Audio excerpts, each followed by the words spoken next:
almost impossible to talk about The Mandalorian without mentioning the child, aka Baby Yoda. So one thing that I love about the show is Baby Yoda. Somehow they managed to add some comic relief and cuteness to the show without it interrupting the TV series. Also, one thing that I absolutely love about this show is that even though for most of season 1, the Mandalorian doesn't take off his helmet and you feel so attached to him. He doesn't speak much. There's a little exposition and it is right into it and makes you feel like you for yourself should understand what's going on. And that's what I love about this show. And you can understand what's going on even without someone telling you what's going on. It's like this is your world to explore, and that's what I love about this show. So this show has some great world building. It has some really exotic locations and sets. I just can tell like the grimy underbelly of the Star Wars universe, which I absolutely love. That not everything's clean because this is after the fall of the Empire, actually. And even though the Empire is the bad guy, they might have helped keep everything in check. So I am going to do this review as I usually do my Clone Wars review, which I go through each episode and give it a rating, then I give it a final season rating. So here we go. We start off with season 1, episode 1. I really like this episode. It got really good to the end and introduced the characters really well. But if you're a first-time viewer, it is a bit confusing. If you finish the whole season, then you watch this first episode, you'd be like, oh.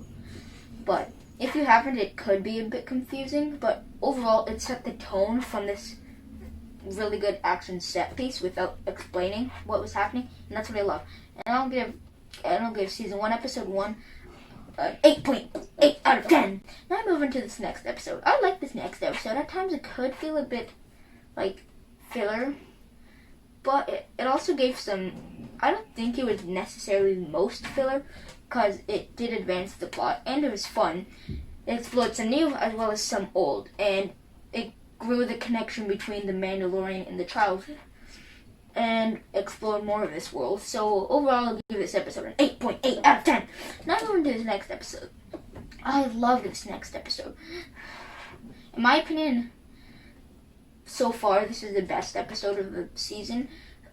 Sure, at the start it could feel a bit samey to episode 1, but then later, right closer to the end, well, I don't know if it's exactly later, but more like 1/3 or 1/4 through the episode. So really only like 1/4 is like samey to episode 1.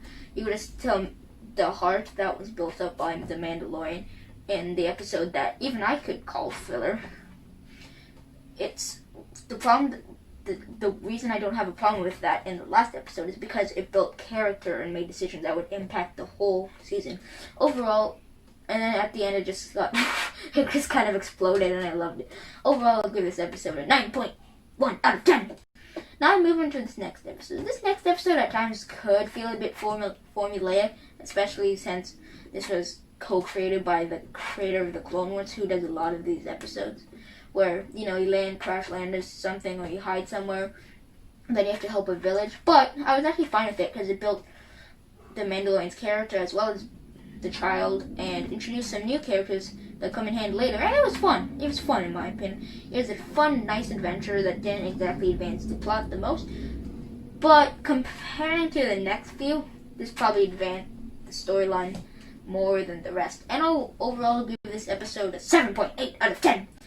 Now we move on to this next episode. I wasn't the biggest fan of the next episode. This one I don't find it built the most character. Some of the acting was kind of The plot also was kind of But it had some amazing cinematography. One thing that I haven't mentioned so far is the music. This show has great music. And it doesn't exactly sound like John Williams. Yes, I'm a huge fan of John Williams. But this just sounds something different, and that's what I like.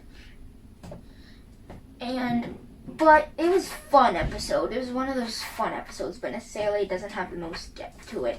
And I'll give it a 7 out of 10. Now I move on to this next episode. This next episode was fun. Didn't really advance the plot that much. Nah. Didn't really feel like the lead up from the last few episodes got here. Nah. It also felt a bit like a weird type of setup episode. Because like the first, I think like 2/3 was before the twist that turns out that they hate the Mandalorians, and the other third was just pure action. But it was a fun episode. It had Bill Burr in it, which I don't know that much about Bill Burr, but I guess, oh my, it's Bill Burr. But it was a fun episode. It was not necessarily great, but it was fun. And overall, I'll give this episode a 8 out of 10. Now we move on to the next episode. This next episode is where things start to get really good. One thing I noticed is that this whole, from episodes 4 to 6, it felt like its own kind of filler storyline. And the episodes that followed this particular plot of The Mandalorian was usually better. I liked this episode. I really did. It expanded the characters a lot. It had one of the greatest endings that was so heartbreaking, and it just felt like payoff from everything that was set up from each other episode. I love this episode, but I do find it took a teeny bit to get there. But the reason I don't have a huge problem is because sure, you need a calm before the storm, and it felt. But overall, it was very serious, and I like that. And I'll give this episode a 9.4 out of 10. Now I move into the next episode of the season finale. This, in my opinion, is the best episode of the season. It is awesome. Right from the start, it humanizes the stormtroopers. I think those stormtroopers? Land troopers?